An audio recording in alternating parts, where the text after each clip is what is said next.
चाणक्य ने कहीं सफल होने की प्रेरणादायक कहानी।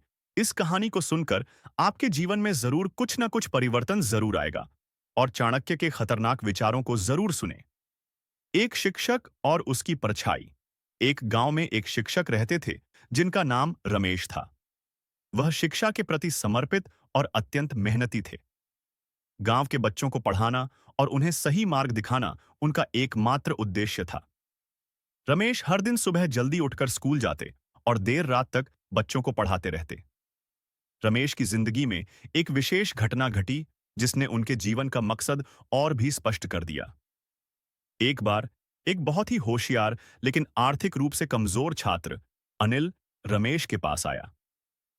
अनिल के पास किताबें खरीदने के पैसे नहीं थे और वह पढ़ाई में बहुत अच्छा था। रमेश ने बिना किसी हिचकिचाहट के अनिल की मदद करने का निर्णय लिया।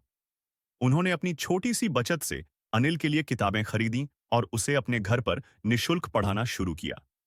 रमेश का यह निस्वार्थ प्रयास अनिल के जीवन में चमत्कारिक बदलाव लाया।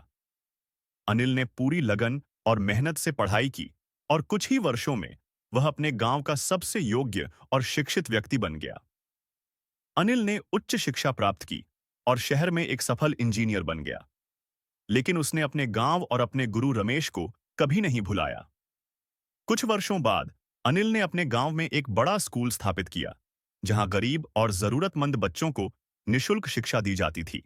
इस स्कूल का नाम रमेश गुरु विद्यालय रखा गया। अनिल ने रमेश को इस स्कूल का प्रधानाचार्य बनाया और उनके समर्पण और त्याग को सम्मानित किया। रमेश के लिए यह उनके जीवन का सबसे बड़ा सम्मान था।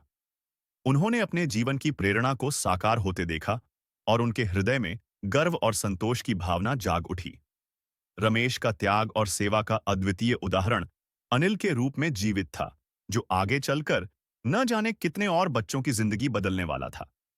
यह कहानी हमें सिखाती है कि निस्वार्थ सेवा और शिक्षा का महत्व कितना बड़ा हो सकता है। एक शिक्षक का समर्पण न केवल एक छात्र की जिंदगी बदल सकता है, बल्कि समाज में सकारात्मक परिवर्तन लाने का भी माध्यम बन सकता है। रमेश और अनिल की कहानी एक ऐसी प्रेरणा है जो हमें यह विश्वास दिलाती है कि सच्ची मेहनत और समर्पण कभी व्यर्थ नहीं जाता। चाणक्य के इन विचारों को जरूर सुनें। एक बार जब आप किसी चीज पर काम करना शुरू कर दें, असफलता से डरो मत और उसका परित्याग मत करो। जो लोग ईमानदारी से काम करते हैं वे सबसे ज्यादा खुश होते हैं। मूर्खता वास्तव में कष्टदायक होती है और यौवन भी कष्टदायक होता है, लेकिन इससे कहीं अधिक कष्टदायक होता है किसी दूसरे के घर में रहना। बुद्धिमान व्यक्ति को सारस की भांति अपनी इंद्रियों को वश में करना चाहिए और अपने स्थान, समय और योग्यता को जानकर अपने उद्देश्य को पूरा करना चाहिए। पैसा आता है और चला जाता है, इसलिए युवा है। जीवन जाता है और आत्मा जाती है। कुछ भी हमेशा के लिए नहीं रहता। केवल एक चीज जो दृढ़ रहती है, वह है आपका विश्वास। किसी व्यक्ति का भविष्य उसकी वर्तमान परिस्थितियों के आधार पर मत आंकिए, क्योंकि समय में इतनी ताकत है कि वह काले कोयले को चमकदार हीरे में बदल सकता है।